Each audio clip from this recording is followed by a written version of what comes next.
A lot has happened in the past fortnight.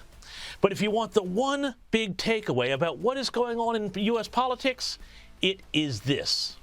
A massive enthusiasm gap is already starting to open up, 18 months out, between Democrat voters who are stuck with Joe Biden and Republicans who seem increasingly prepared, if not in many cases, well, downright enthusiastic, to give Donald Trump another go at the White House. On the face of this, none of this should be happening. According to the normal rules of politics, neither man should be a viable candidate.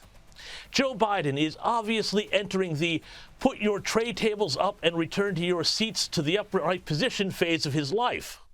And no matter how fake or how political you may think many of the cases against him are, Donald Trump attracts legal trouble like a bag of chips attracts seagulls.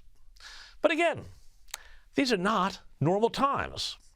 The left was so broken by Trump's 2016 victory, they still can't see straight. And so they play into his hands, time and time again. The grandstanding indictment by New York DA Alvin Bragg, which has all but secured him the nomination, being only the latest example. And the right is thrilled to finally have someone on their side who, for all his flaws, fights.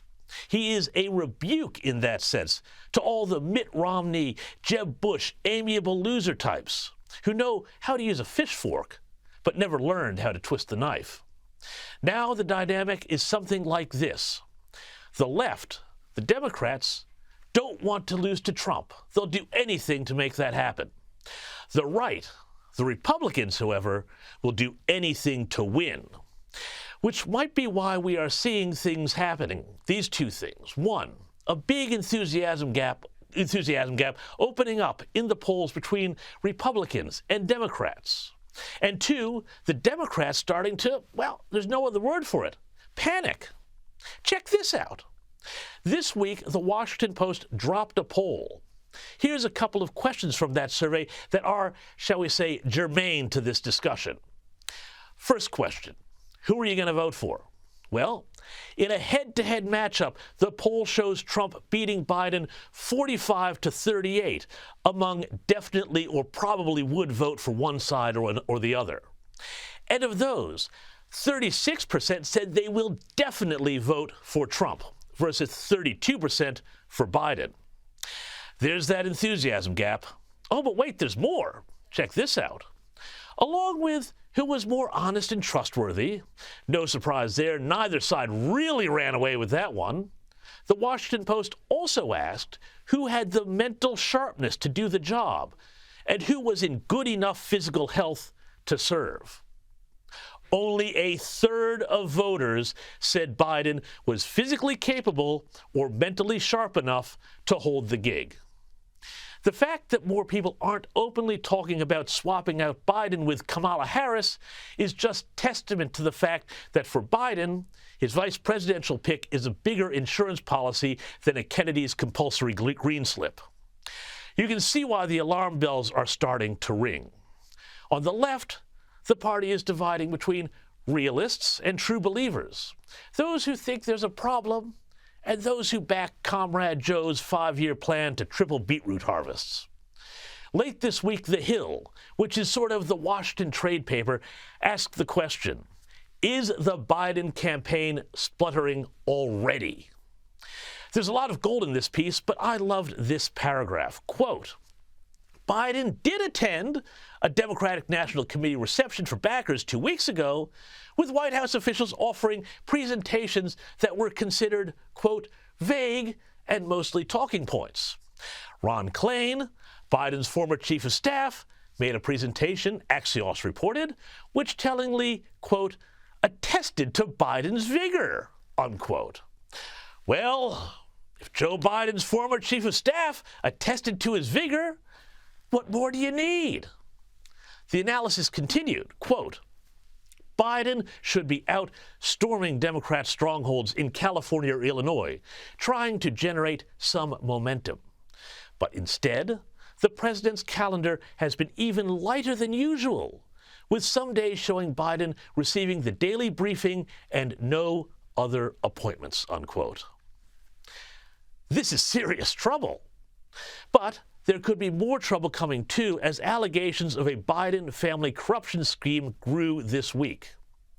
At a press conference, House Judiciary Committee Chair James Morrow laid out some pretty damning charges based on what he said was banking records his committee managed to subpoena and which indicate a massive potential influence buying scheme. Instead of being honest with the American people, President Biden has claimed since the 2020 election that his family has not received money from China. That was a lie in 2020, and he continues to lie. The Bidens have received millions of dollars from China. It is inconceivable that the president did not know it. The White House refuses to correct the president's statements, showing the president is now using the federal government to run interference for his families and his own role in these schemes. Morrow said there was a sophisticated corporate structure set up to funnel the money around the family.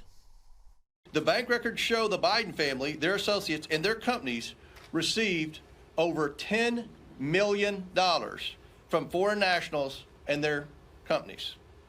Some of that money came from a Chinese company and went to Hunter Biden's company. Other transfers occurred with the help of Rob Walker, who then sent it on to different Biden family members. Broken down, the allegations essentially say that the Bidens turned the vice presidency into an influence and access peddling scheme with all sorts of countries, not just China, but also Romania, when Joe Biden was vice president. While Vice President Biden was lecturing Romania on anti-corruption policies, in reality, he was a walking billboard for his son and family to collect money. Hunter Biden and his associates capitalized on a lucrative financial relationship with a Romanian national who was under investigation for and later convicted of corruption in Romania. The Bidens received over $1 million for the deal. All up, Morrow said that as many as 9 Biden family members are alleged to have been on the take from the scheme. Now, this follows on previous allegations involving Hunter Biden and his work in countries as diverse as Ukraine and China and around the world. And now the FBI is reportedly refusing to hand over information to congressional investigators, suggesting this story could have a lot further to run. Today, the Washington Examiner reports there could also be a huge national security implication to all of this. Former National Security Agency analyst John Schindler wrote, quote, "We know that Biden Inc. got rich off a Chinese counterintelligence front in exchange for what? We cannot say, but the public deserves the full story of what may be one of the biggest scandals in presidential history," unquote. Of course, there's one solution that could completely solve one of these problems and at least partially solve the other. If the president decided he wanted to retire, he could announce that he was finishing up at the end of his term. This would do a few things. It would open up the Democrat field to someone, anyone, less senile and potentially corrupt than the president. And also, it would not doom the world to 18 months of President Kamala Harris.